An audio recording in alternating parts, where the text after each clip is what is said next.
Hey everybody, Jeff here with the J Free 906 podcast. And as promised, here is part two of my interview with Corjan Mull and Christopher Morford on their book, The Jerusalem Files, The Secret Journey of the Menorah to Oak Island. And again, this is part two. It is Christopher Morford this time.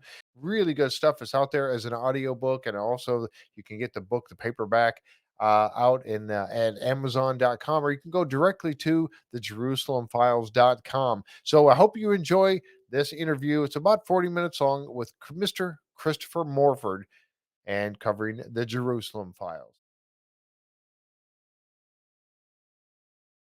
So, Christopher, Sure. we have spoken with Corian here just a little bit and kind of getting his side of all this work that you guys have done to put this book together. Mm, How did you guys you worked together on Oak Island? Of course, you came mhm. together at Oak Island, and now you've Right. worked together to produce this book. I mean, how has that been for you?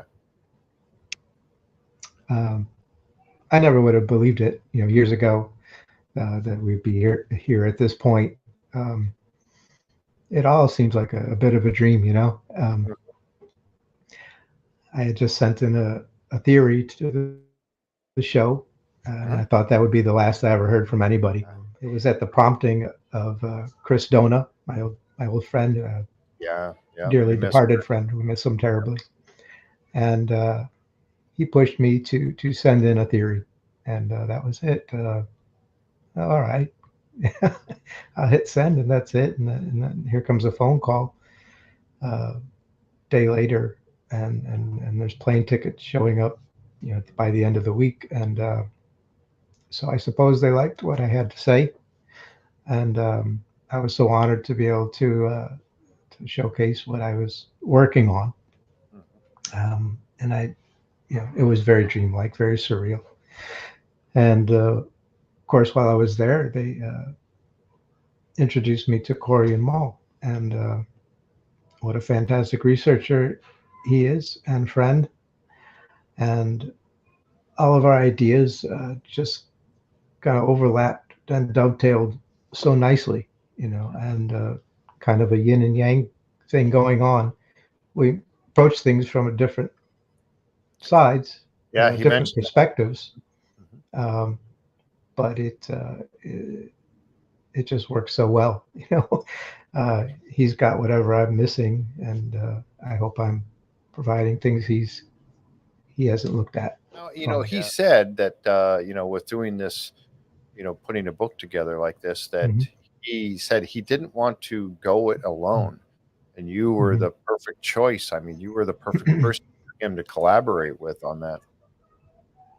I think, yeah, this book would not exist, without Corian.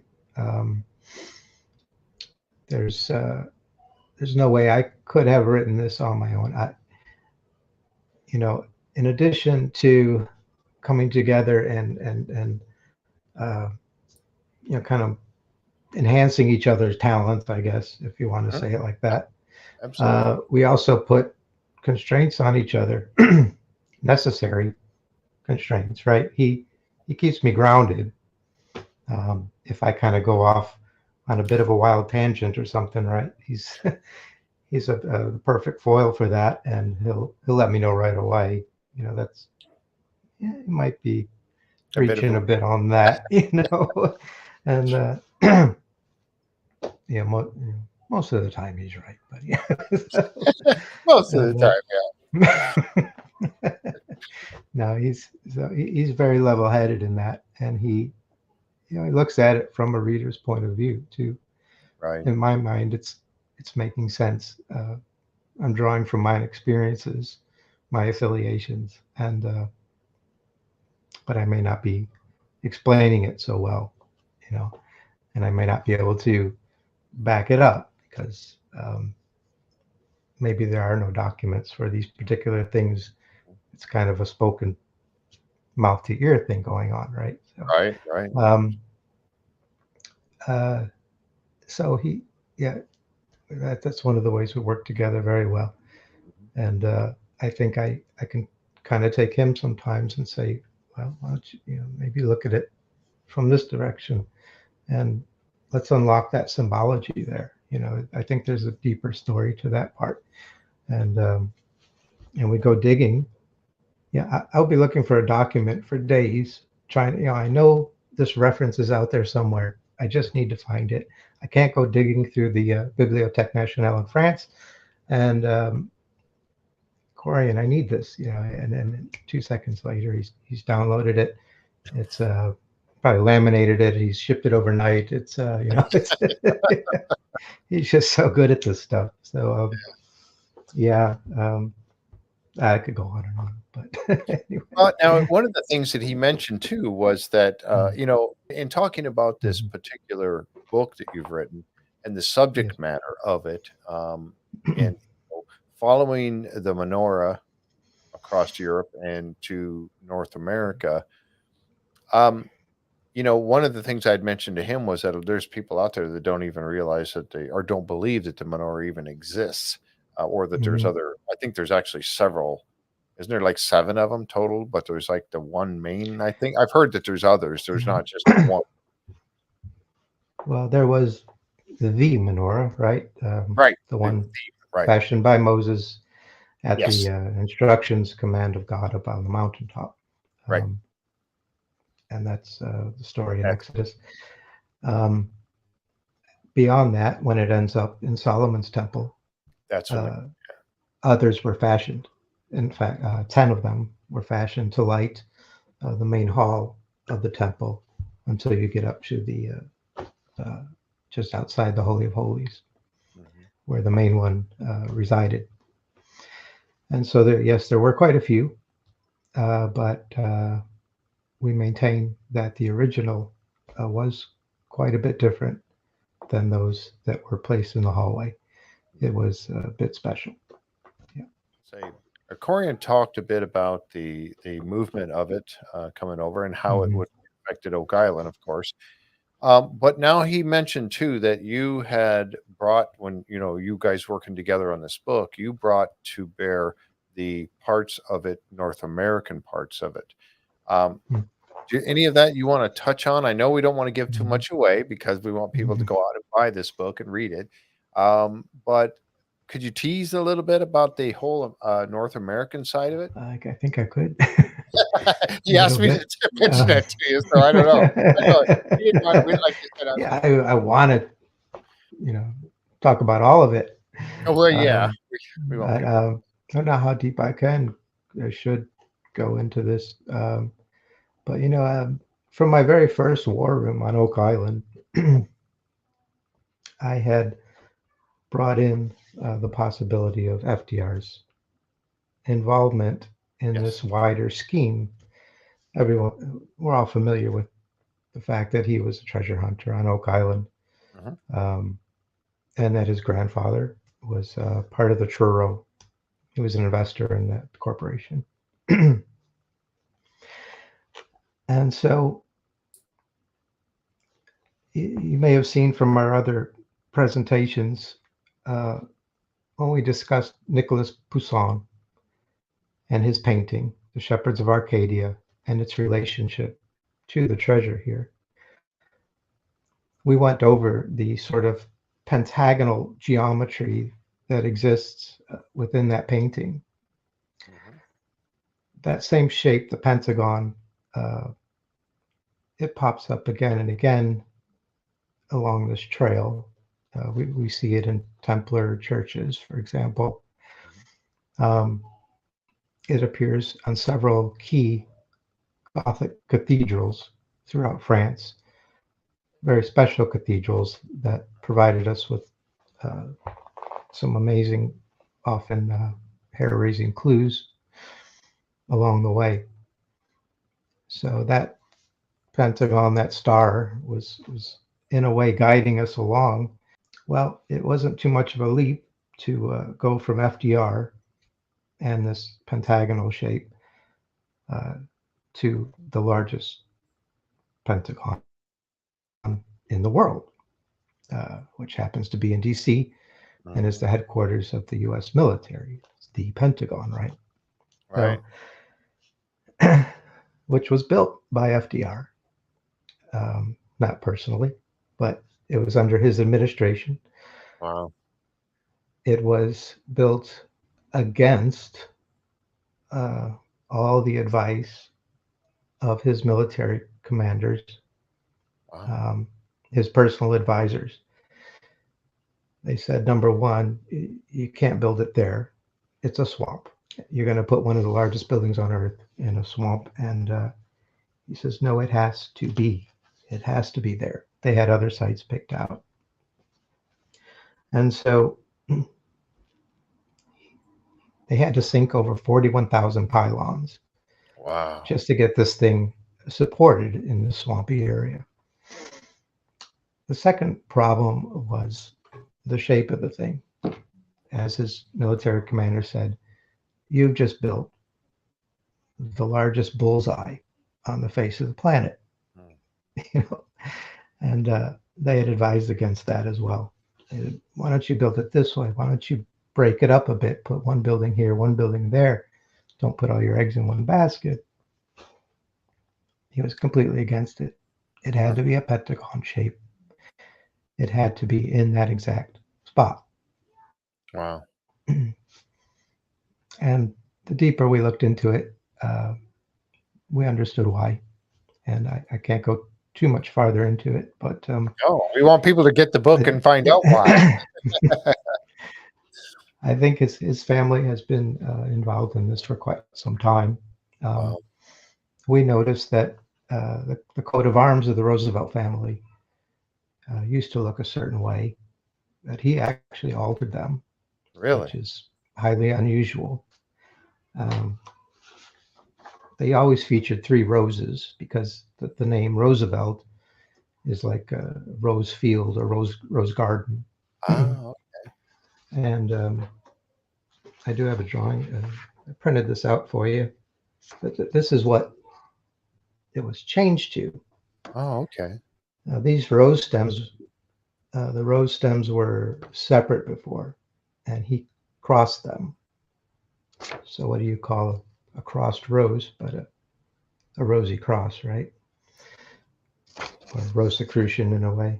Wow. The center now forms a pentagon with the branches that he added. The Latin down here translates to he who planted it cares for it. What they planted. We'll go into that in the book. Wow, that's I tell you what, talk about a Yeah. tease. Oh my goodness. That's incredible There's quite a information. bit more here, but yeah, the fact that there are 3 points here in a triangle shape, the red feather, the plume on top of the crest. These are all giveaways, and these are not things we were looking for specifically. That's what's kind of amazing in my eyes about this book. We didn't have an agenda. We dig, and these things are uncovered, you know, and in a way they kept leading us on. We weren't looking for a menorah, but we discovered a cipher, if you will, you know, that said this is the trail to the lost menorah, basically. And Wow. and so that treasure kind of called out to us, and okay, I guess that's what we're looking for, you know. And You know what? And that's how I think that you know, is the best way to go about that. And, you know, I am not a mhm, researcher like you all are. I do my research by inviting people onto the podcast, and then I get to interview and listen to your stories, and that's how I do my research in a large way, because I'm mhm. learning from those of you who have done the hard work in putting this all together. But you let the like an archaeologist when he's doing a dig or she is doing a Mhm, dig, they let the facts of the things mhm, that they're finding tell the story and lead them to the mhm, whatever conclusion it may be about what this particular spot is. And I see that you're kind of doing the same thing. You're letting the clues the things you discover, oh my gosh, look at that, look at this, look at this, and they mhm, lead you down a path. I would assume mhm. like in that same way. Wow. That's really how it happened. We didn't say, we need to prove this because this is going to make a great story. Right. Let's find proof of this. We didn't have to. It was pretty incredible enough on its own. We didn't need to embellish anything. That's what made it so fun, and what an experience. So I can't wait Right. for part 2. Well, and that's kind of what Corey and I were talking about because, Mhm, like I mentioned earlier, when you finish a book, and and the reason I know this big from people telling me this that have written books, but as soon as a book is finished, the next thing you know, you're finding more information. The story was not completed, and yet now you're finding mhm, more information. And do you go back and do you revise it, or do you just do a mhm, continuation, a book two? And it mhm. seems like that's might be where you're headed with this, I guess. Yeah, we've certainly got the material, and mm, it keeps unfolding in front of us. So uh, I hope this is, I'm not hoping for a million. Well, I guess I am hoping for a bestseller, but I just want enough to allow us to do a second book and maybe a third. I just love doing this, and it's been such a wonderful experience. The publishers are awesome. Working with Corey and the fans, the show. You know, I'd love for this to be my life, and keep going. And it very well could be. It truly could be. You guys were on Oak Island, Mhm, Speaking Oak Island. I listened to mhm, that, and that was really informative. And I was some of the points that were made in there, I thought were very, very interesting. Like the information about Oak Island that we have never heard on TV was one of the things that was said. Um, mhm, and I know that and Corey kind of teased also that he said he was given some permission to say so about how some of the finds this year in season 11 are just fantastic. Um, and so, and not just on what they found on the island. I'm talking about the things that, mhm, like that have been discovered over across on his side of the ocean. Um, to tie it mhm. all back together. And these are things that you guys have come across, I guess, in your research for this as well. Um, it makes me more excited for season 11 than I was before, and I was pretty excited about it. So, what Uh, I'm areas? enjoying it too. I really am. We're Yeah. having a great time. This has been, the year, the podcast, and I just talk about that for just a moment. But the podcast has really taken off this year since the Mhm, show has gone this season, and I've learned a lot, and I think that's something that hopefully I will continue to keep learning, how to do a better show, a better presentation, and work a little mhm, harder on my end too um, to make sure my facts and figures are correct. And that's one of the things I really applaud you guys. And this is something that Corian pointed out was the fact that you have all the reference section of your book to back mhm, up everything that you have talked about. And I think that's very important because not every author does mhm. that. So you have the full reference section in there. That's I don't know how many pages that is, but Yeah, that's fantastic. yeah. There were quite a few references. Uh, we were very careful to record all of that, and it was important to us Mhm. that we be able to back up everything we said, and also that we could make a very clear distinction between what was fact and what was conjecture on our part, Right. because after all, we're theorists, and some things we theorize, uh, there's no backup yet, right? So just these are what if ideas, and Right. so we do throw those out there so the reader can draw their own conclusions, but we're very clear to say when those are just conjecture. But there's tons of facts in there, and they're backed up, and they're easily referenced and verified by the reader. Yeah. Yeah, that happens to me sometimes with Oak Island, even because I do talk to a few of the people on the island. And sometimes I learn things, and I'm not allowed to talk about that. And that bothers me sometimes, like when I was back there in June, I was, when I Yeah, was in Nova Scotia in June, um, yeah, some things I was happened there there. too. Yeah, some things happened that I can't talk about, um, Hmm. but it's when I'm on my show and I in my podcast and we're talking about the regular episodes, a lot of times I do a lot of speculation. Um, Hmm. Most of the time, I have a good idea that my speculation is correct, but I'll always tell Hmm. everybody, okay, I know I'm going on a speculation limb here, and here's what we got, and I'll go down a path. Yeah. And sometimes, there's been a few occasions where I missed the mark completely. And I'll admit that too. I'll come back and say, well, I missed it on that one, that, but I think that's part of it. But being upfront about it, and not trying to pass it off as fact when you don't know for sure Mhm. that it's fact, I think that's important. And it shows your integrity as well for you and for Corey. And I think that, of course, I haven't read the book yet, but I think that if Mhm. that's what you're doing here, and I trust that you are, that shows your integrity in this whole process. Well, I mean, they're educated guesses, right? I mean, that's what you Absolutely. do. Uh, you're drawing from, what you know and what you've pieced together, and you picture a likely outcome, um, and you hope it's the right one, but you don't always want to put all your money down on it, right? So, Right. Exactly. uh, I think it was Richard Feynman, the famous physicist. He said all you can be sure about is that you're completely wrong, and you're only you're only temporarily right Hmm. until other proof comes along, you know. Yep. That's very And, true.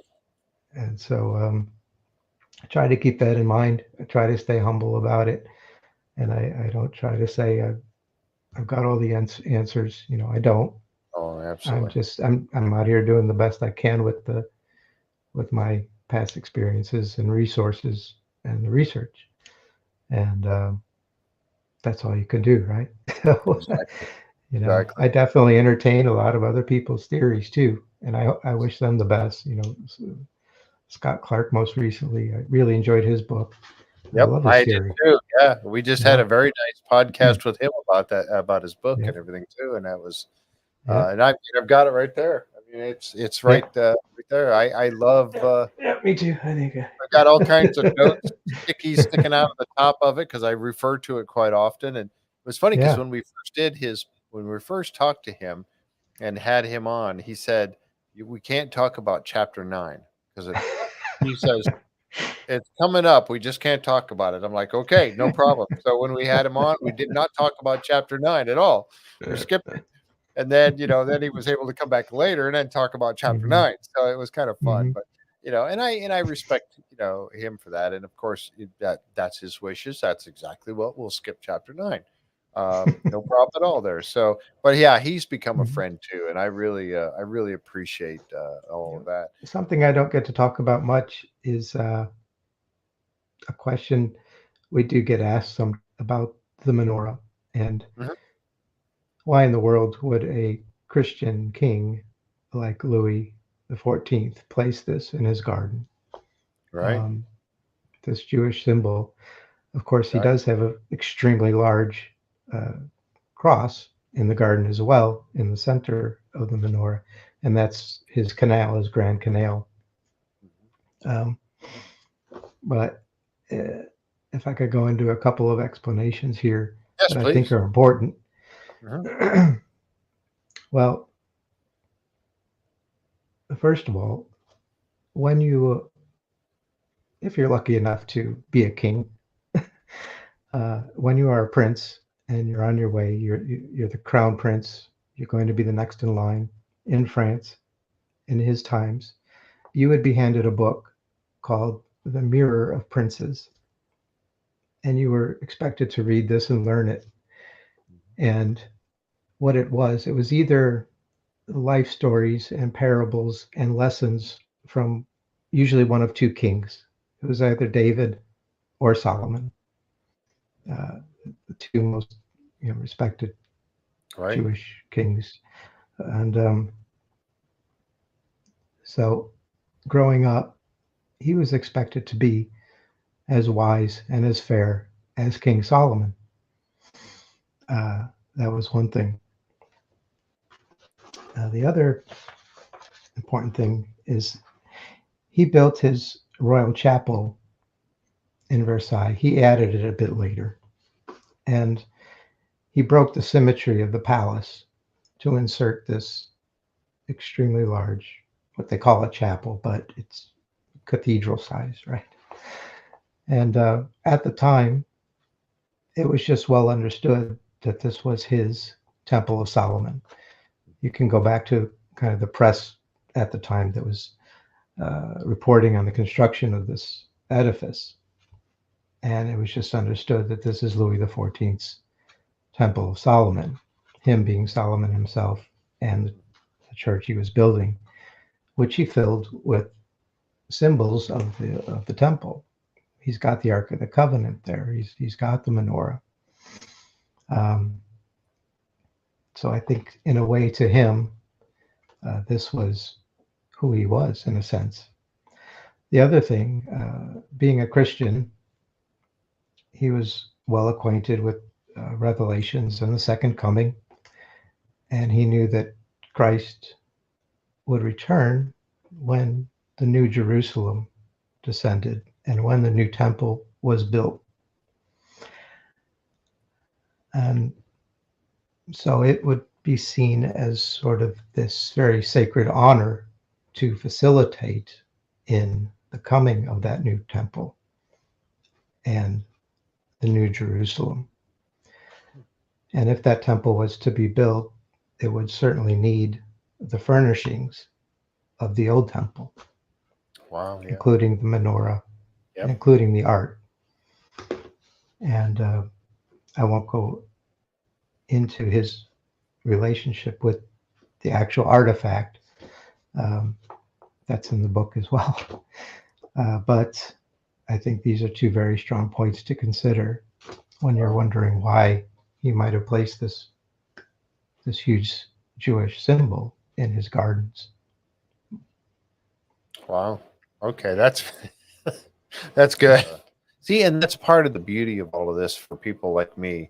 We love this history. We love what's going on. Not only, and it's because of Oak Island that has done this to us, or to me anyway. It's just thrown gasoline on this fire of wanting to know more and more and more. And now, by talking to folks like yourself and Corjan, we're getting that. We're getting a lot more. We're getting a lot of history taught to us, things that we did not know, and that's fantastic. And then you just get a hunger for wanting to know more now, and that's how it's become for me. That's I'm really looking the forward. beauty of it, Jeff. I think you hit a very key point there. That's so important. You don't want to go from point A straight to the treasure. Mhm. You're taking No, all these side roads to get there, and you're learning. You're picking up so much along the way. You're enriching your life, your knowledge, and that's really a part of the beauty of the treasure hunt. Mhm. It really is. And and I mentioned this to Corjan, and I'll mention it to you as well. That you have someone like Rick Lagina, who, whether the TV cameras were there or not, this man will continue this until he gets the answers, or Oh the yeah. end of his life comes, whichever comes first. But he will continue this regardless of who's recording it, Mm-mm. because he needs to know. And there is a Yeah. lot of us. There's a lot of people out here that watch this show that feel the same way. And I talk to them all the time because they know I feel this way. So they reach out to me in the comments of my podcast and things, and they feel the Mm-hmm. same way. They want to know the who, what, why, where, and when, Mm-hmm. and how. Rick And is, so, yeah, yeah, that's him. That's Rick in a nutshell. Rick is the real deal. And you're right. He'd be out there with a spoon if that's all he had, and turning over pebbles. And God, what a great man. really. Yeah, Great truly. friend. Yeah, And I'd love to meet him one day. he's Hopefully one of one a kind. day. Yeah, I've met several of the people from the island, but I haven't met Rick or Marty yet, and I'm really hopefully one day, I get that Oh, you will. opportunity Yeah. to meet them because I think I admire both of them and I admire what they're doing. And I think that they have put together one of the things that I really like about what Rick has done in this process of wanting to know the who, what, why, when, and where, and how was Mhm. to work with folks like you and Corian and going overseas and Mhm. following this path. Because if you believe that certain things have come from Jerusalem through Europe and made their way into North America, then you Mhm. need to get over there and find out. Look at Mhm. look at the beginnings of all this, and I think that him establishing his overseas teams of researchers, and Corian being leading that right up, Yeah. I think was an absolute must move that he had Mhm. to. Yeah. It's not confined to the island. It's No way. No way. so And you're much not going to get bigger. the answers right there on the island. If you're just focused on the island, Mm-mm. you're not going to get the answers you're looking for. So, No. Mm-mm. So another question we get asked, uh, they look at the menorah that is laid out in the Garden of Versailles. mhm. They say, well, that it doesn't have curved arms, and Right. it has 7 branches and not 9. We've all seen menorahs, around Hanukkah. How are you calling that a menorah, right? So, um, behind me, you can see a 7 branch menorah, Mhm. which was the original designation for it, right? Uh, God spoke to Moses and said this had to have 7 branches, or a central stem and 6 branches, excuse me. Um, but later on, we get what they call the Hanukkah miracle. The oil burned uh, well beyond it had disappeared, and so they added a couple extra stems, and so the Hanukkah menorah has the 9 branches, and that's distinctly different from this original menorah that was carried in the tabernacle during Exodus. So a bit later, we have the writings of Rabbi Maimonides, who was a Sephardic Jew in the Iberian Peninsula. Uh, he was one of the most respected philosophers and physicians of his time, and he comes around sometime around the Third Crusade or so. He's so respected that Richard the Lionheart begs him to be part of his court, begs him to be his physician and advisor. He turns him down. He ends up working for Saladin and being a physician to uh, Saladin, the Sultan, and royal his royal family. Mhm. um, Now, if you read his writings, uh, he did quite a work. Uh, he's dissecting in a way uh, a lot of the Kabbalah and the Zohar and the original Old Testament. He does a lot of commentary on that, uh, and putting forth his own ideas that are still taught today and still respected today. And in that original book, you will find a diagram of the menorah. Only his diagram, it has 7 branches, but straight arms. Now there was quite a big deal made about this because every other menorah at that time it was depicted with curved arms. Curved But arms. Yeah. the Bible's silent on this. It doesn't say if they're straight or curved, but he was very adamant that this is how it was. Now he Right. was present in the Holy Land during the time of these Crusades, and well, we ponder the question: did he see it? Did Hmm. he see the original? And how did he know that that's how it looked? Right. And so you've got Saladin, the enemy of the Templars, and he's right in their camp. And well, I'll let the story go on from there.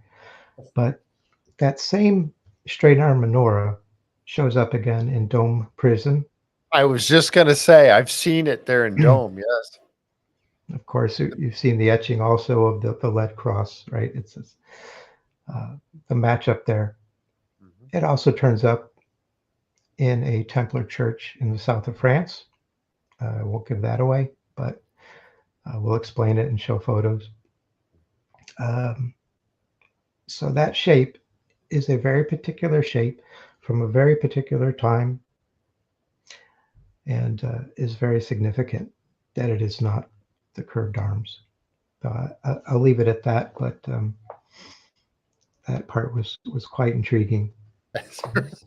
That's really neat. And I remember when you and Corian, when you were on Oak Island, or being presented. I don't remember if one of you was on camera on screen or on the TV screen, and one was present. But and I remember talking about the garden and the menorah laid out in the garden in Mhm. Versailles, and and then I was when we were watching the show, and I was looking at him going, I thought the same thing. That's not the menorah that I know. It doesn't have the curved arms. I don't see it there. And then Mhm. it took me until I had to go look, and I Mhm. went and dug up the episode where they were in Dome, and we saw it there, and I went, oh, it is there. It is, and it matches Mhm. what's in that garden. And I was like, okay, Right. now I see it, and it has the straight arms, not the Mhm. curved arms. And I thought, and then now that's the only way I believe it. I believe it honestly that that's the way it was supposed to be. And Right. now you just solidifies that for me personally. So, wow. I think so too. That's the original, and the curved ones were the copies made for the hall. Not that they're any less significant, but Right, right, exactly. Yeah. you know, but yeah. Mm. So, do you guys talk about in the book where you think it is now, the menorah? Yeah, Okay, good. yeah. I think we've got a really good idea where where Wow, where, fantastic. I where it won't ended ask you up. to spell it. I won't ask you to spell it because I want to Um, read it out. It's like I don't want to open that Christmas present until Christmas. So, well, there you have it, ladies and gentlemen. I hope you've enjoyed this interview with both Corian Mall and Christopher Morford. And don't forget, you can pick up this book at Amazon.com. It is called The Jerusalem Files: The Secret Journey of the Menorah to Oak Island. And we're going to have Christopher and Corian on again. We're going to go into this a little bit deeper and look at this book at a more detailed level coming up here in just a little bit. So stay tuned for that. Don't forget to like and subscribe, and we'll catch you next time right here on the J Free 906 podcast.